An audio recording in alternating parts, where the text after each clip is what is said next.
We have a question from Joe asking about synchronicity, Mike's take on synchronicity. All these things that have been happening in the last few months, weeks, days, they seem to be happening for a reason. What is your take on this idea of synchronicity? Is it real? Synchronicity, in my view, is real. It goes back to Carl Jung, who logged it very, very well. And the best I've seen on it was written by Arthur Koestler in a book called The Roots of Coincidence from the 1970s. It's an excellent book.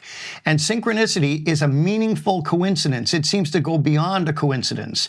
And some of the things are remarkable. I've given the example of my father talking about this 19-set Russian tank radio he used to teach radio on as a British soldier in the war in Britain. And he mentioned it to a guy, went down into the underground parking lot 10 minutes later of our townhouse, and there was a 19-set Russian tank radio sitting there. Now, that is a synchronicity. It seems meaningful. And I do know that what Arthur Koestler said appears to work. Talking about synchronicity, thinking about synchronicity, encourages synchronicity to happen. Now, some people would say, well, maybe it's just the reticular activating system now that you're looking for things that seem like meaningful coincidences, but it's not. I mean, it goes so far beyond that. The example of Michael C. Anthony on the road with a friend of his, Jack Broad. They were in the US. This is when the internet was new, and Jack wanted to check his stocks. And Mike said, well, let's go into a mall. Let's see if we can find an internet cafe or something, or where they're selling the internet, your connection.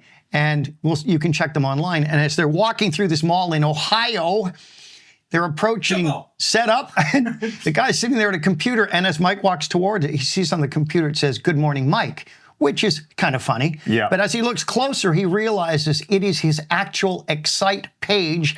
That's going way back. 30 digits, 30 digits of the URL. And it's his bank accounts, it's the newspaper, it's his email. Everything is on the screen in a mall in Ohio, and he had to log out. That is so bizarre. Now, that's a synchronicity. And here's the freaky thing. Now we're talking about synchronicity. I'm going to watch for one today, because I'm almost certain to get one. Bottom line, Joe, I don't understand synchronicity, but I do enjoy it. All right. Thanks once again. And make sure you check out MikeMandelHypnosis.com. You can listen to our podcast. We talk about all kinds of zany, fun things. And you can learn hypnosis too. MikeMandelHypnosis.com. Thanks once again, and good night.